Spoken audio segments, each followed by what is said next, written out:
Good morning. Welcome to Time in His Word. I have a microwave by a company called Gazelle. It's Galanz. And it's a 3-in-1. It's a microwave, an air fryer, and an oven. And I've had it about, 3 years in the truck here. And I finally, yesterday, used the oven. I have been reluctant to use it. I'm on a Facebook page called Cooking in the Semi, and people that run over the road like I do, and they show the recipes and stuff like that. But on there, a number of people have this same microwave, and they're talking about how great it makes this, and they make breads, and they make meatloaves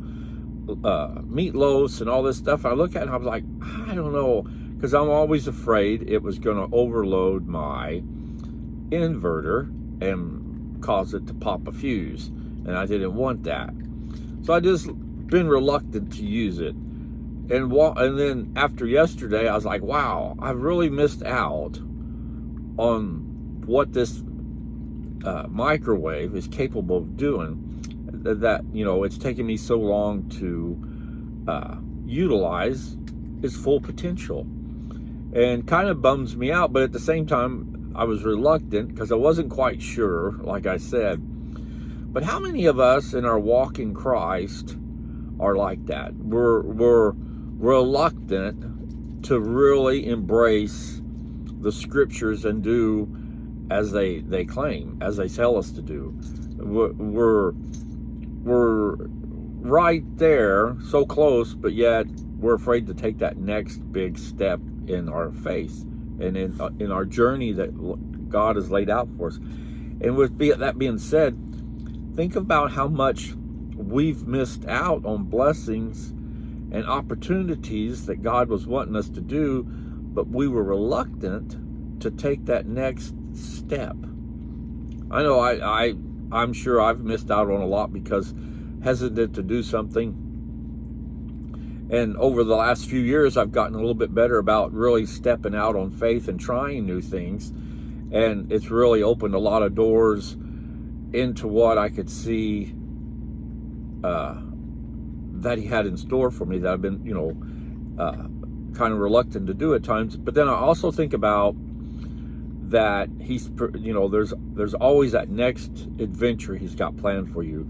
And each step of the way, He's preparing you for the next bigger thing. And that's all I keep thinking about now is with this site and the way I'm able to put the message together on the fly, if you will. And I know sometimes it probably shows that some messages are probably better prepared than other ones, but it just how it works out, But whatever I post, I don't delete and redo, go listen and redo. I don't do that. Whatever I put up, it stays up because I feel that somebody was supposed to hear that message. But one of the things I want you to understand is that I am in no way perfect.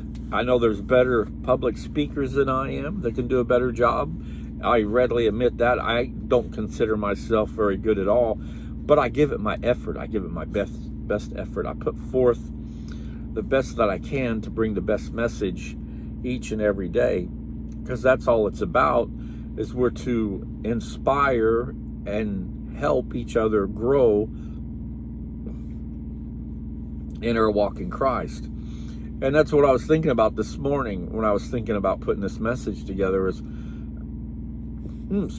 how we don't reach our full potential in our walk in Christ because we're reluctant or we're unsure about taking that step in faith because of the unknown. And that's the great part of it. And like I said, I've slowly learned to do that, to take that next step into that unknown that I feel led to do. And it's always turned out to be really great. A little bit of work, a little bit of stress because you're unsure, because everybody likes to know what they're going to do, but at the same time, it's been such a blessing.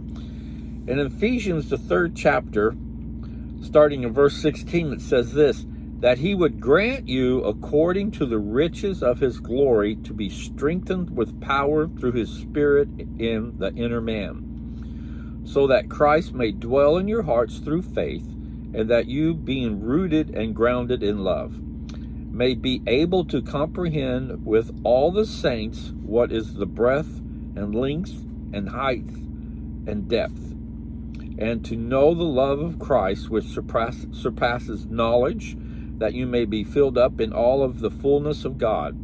Now to him who is able to do far more abundantly beyond all that we ask or think, according to the power that works within us. In this passage at the bottom of this last verse, verse 20, I wrote, building a foundation. And that's what we're doing. And I harp on that quite a bit. The more we study, the more knowledge we gain, the more understanding we gain, the more confidence we gain in our faith and our walk in Christ. And so, just like finding out the full potential and the use of this microwave, if you think about that in terms of your walk in Christ, we've not yet reached our potential, and there's still room for growth. There's still room for reaching heights unknown, but it all depends on us and what we want to put into it to get there. And with each step that you take on faith, you grow a little bit more confident, a little bit more, yeah, I want to do that. I want to try that. And that just, it's a slow process. But the first important part is taking that first step on faith that you feel God is leading you to do, but you can't see what the end result's going to be. And that's what gets really interesting. And so the next time you feel challenged, take that step and see what God's got planned for you.